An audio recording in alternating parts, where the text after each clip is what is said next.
deep in a quiet little village, nestled between rolling hills and cobblestone streets. There lived an old woodcarver named Geppetto. His small workshop was filled with the smell of fresh pine and cedar, sawdust dancing in the golden light that streamed through the window. Geppetto spent his days carving toys and clocks and music boxes, filling the village with joy, yet his own heart carried a quiet sadness. He had no family, no children to laugh and play around his workbench. Every evening, he would sit by his fireplace watching the flames flicker and wish upon the brightest star in the sky. One particular night, the stars seemed closer than usual. Geppetto had just finished carving a very special puppet, a little wooden boy with a round nose, painted cheeks, a tiny hat, and jointed arms and legs that could move in every direction. He looked at his creation with tired but loving eyes and whispered, "If only you were a real boy." He placed the puppet gently on the chair, blew out his candle, and drifted off to sleep. But the night was not finished with Geppetto just yet. A soft blue glow filled the workshop, growing brighter and warmer until it took the shape of a beautiful fairy with silver wings and a gown that shimmered like moonlight on still water. She was the Blue Fairy, and she had heard the old man's wish carried on the wind. She floated toward the little wooden puppet and touched him gently with her wand. "Little puppet," she said softly, "you have been made with love, and love deserves a reward." In an instant, the puppet's painted eyes blinked, his wooden fingers wiggled, his jointed legs kicked. And then, with a gasp of surprise, Pinocchio stood up from the chair and looked around the workshop with wide, wondering eyes. Pinocchio tumbled off the shelf with a clatter, knocking over a tin of paintbrushes and startling a little cricket who had been sleeping quietly in the corner.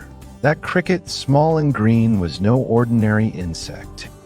His name was Jiminy Cricket, and the Blue Fairy had chosen him for a very important job.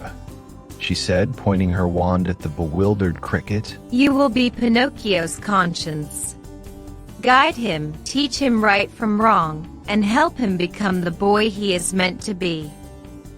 Jiminy puffed out his chest with pride, though he was secretly a little nervous. Pinocchio looked at his own hands, turning them over in amazement.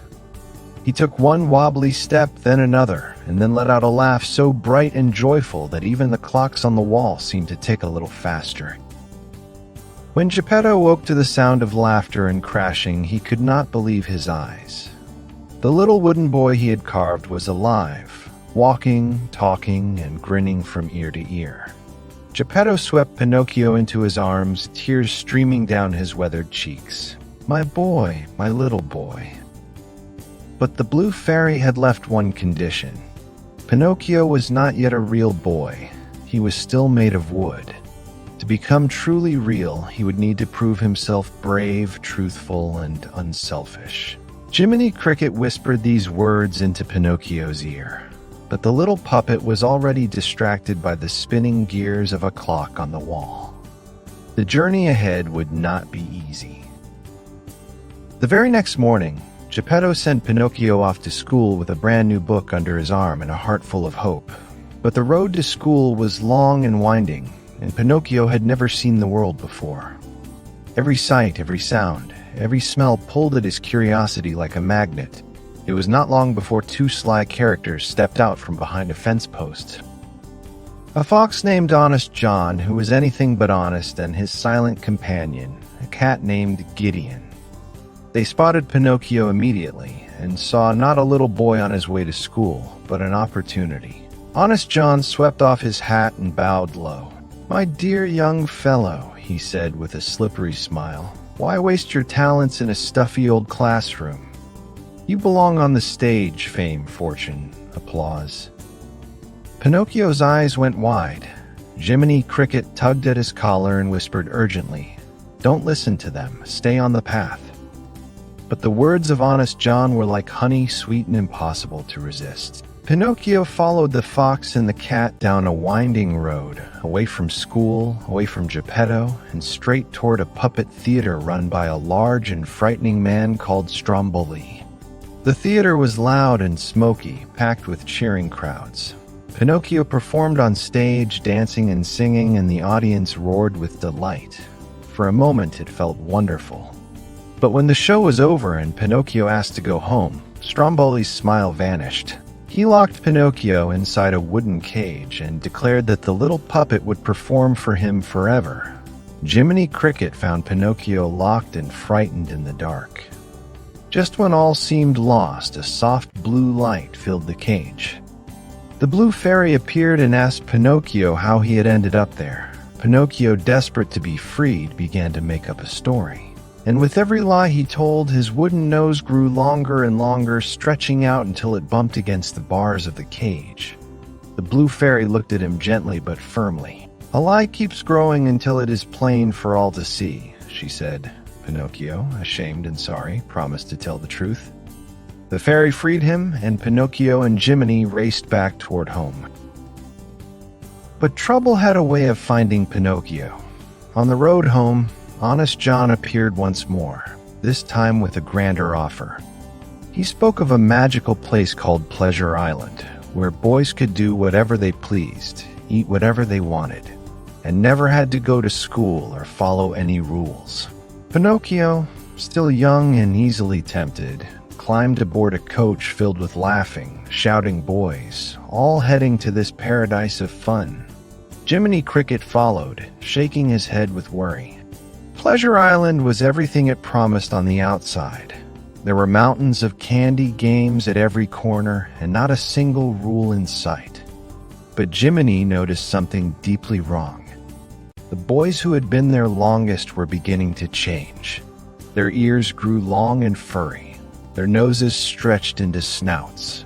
Jiminy grabbed Pinocchio and pulled him toward the edge of the island. Pinocchio had already begun to grow donkey ears and a tail.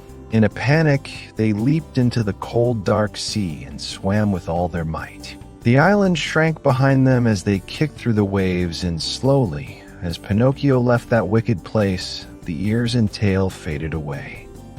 When Pinocchio finally made it back to the village, he found Geppetto's workshop empty and dark. A note on the door explained everything. Geppetto had gone searching for Pinocchio and had been swallowed by a great whale called Monstro, somewhere deep in the ocean. Without a moment of hesitation, Pinocchio dove into the sea. He searched the dark and silent depths past swaying seaweed and glowing fish, until he found the enormous shadow of Monstro resting on the ocean floor. Inside the whale's belly, Geppetto sat on a broken piece of boat, thin and pale but alive. When he saw Pinocchio, he wept with relief. Pinocchio quickly formed a plan. He gathered wood and built a fire inside the whale's belly, filling it with thick smoke. Monstro sneezed with tremendous force, sending them shooting out into the open sea. Pinocchio pushed Geppetto toward the shore with every last bit of strength he had, making sure the old man was safe before the waves pulled Pinocchio under. When Geppetto reached the shore and turned back, Pinocchio was gone. The old man carried the lifeless wooden boy home and laid him gently on his bed, weeping quietly. Then once again, a soft blue light filled the room.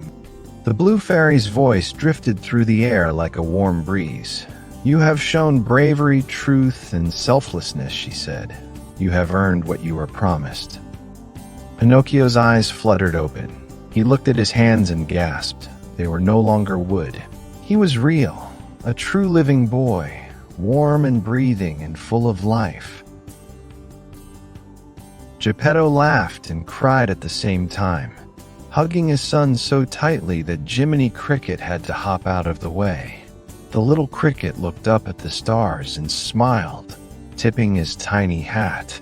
Some wishes, he thought, really do come true. We hope you enjoyed the timeless tale of Pinocchio. Which story would you love to watch next? Share your thoughts on the comments, and don't forget to follow and subscribe to the channel for more magical stories.